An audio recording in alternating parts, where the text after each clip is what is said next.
Nous allons configurer donc aujourd'hui un variété de vitesse qui va commander un moteur asynchrone triphasé. Le variété de vitesse, c'est un Altiva AT12 de Schneider 0,75. Ça veut dire qu'il pilote des moteurs avec une puissance utile de 0,75 kW. En supposant que notre moteur ne dépassera pas de 75 kW, on voudrait que notre moteur fasse par exemple sens avant, sens arrière, petite, moyenne et grande vitesse. Donc on va donc définir LI1 comme sens avant, la vitesse présélectionnée ici. On a LI1, on va définir LI2 comme sens arrière, LI3 et LI4 seront des vitesses. Voilà, pour configurer dans notre variété de vitesse, à la base déjà, LI1 permet de faire le sens avant.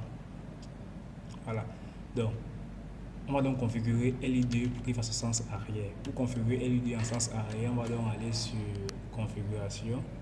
On va cliquer sur la molette. On va aller sur full. On va aller sur le menu phone.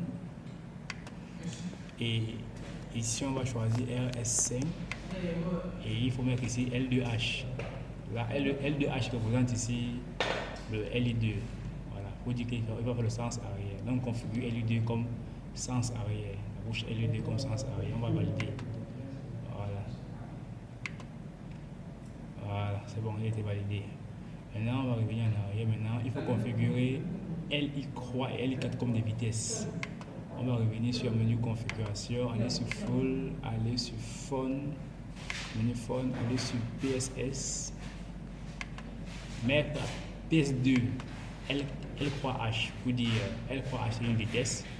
On va considérer comme une entrée vitesse. Mettre aussi à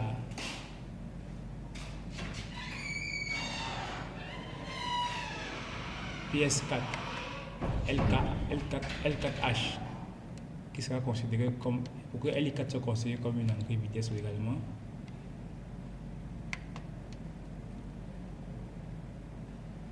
On valide, on revient. Après avoir fait PSS, on va configurer PS2. Après avoir fait le speed 2 à L3 et le speed 4 à L4 comme des vitesses, on va donc aller maintenant mettre la fréquence des petites vitesses.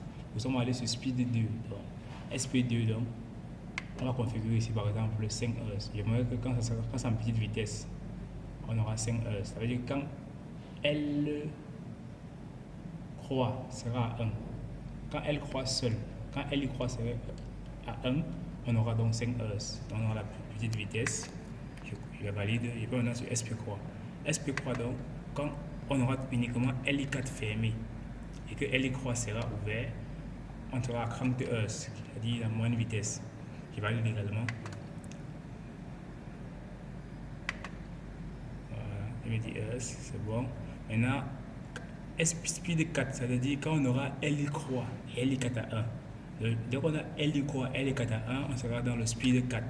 Là, on aura la grande vitesse, ça veut dire 50 Hz. Je valide également. Voilà, et là c'est bon. Et là qu'on a fini comme ça, on va donc aller configurer maintenant le courant thermique du moteur. En supposant que le courant nominal du moteur est de 4,1 A par exemple. 4,1 A. Pour configurer donc le courant thermique du moteur sur le variateur, on va aller sur le menu de configuration. On va aller sur full. On va aller sur FLT. Après, on va aller sur THT. Après, on aura donc ITH, c'est-à-dire courant thermique du moteur. Maintenant, si, comme j'ai dit tout à l'heure, là, en fonction du courant nominal du moteur, on verra donc paramétrer ici le courant, la valeur thermique associée au moteur à partir d'ici. Et là, donc, le variété de vitesse va donc gérer et prendre en compte donc la surcharge que peut entraîner dans le moteur. Et là, on a configuré dans la variété de vitesse pour un fonctionnement nominal. Merci.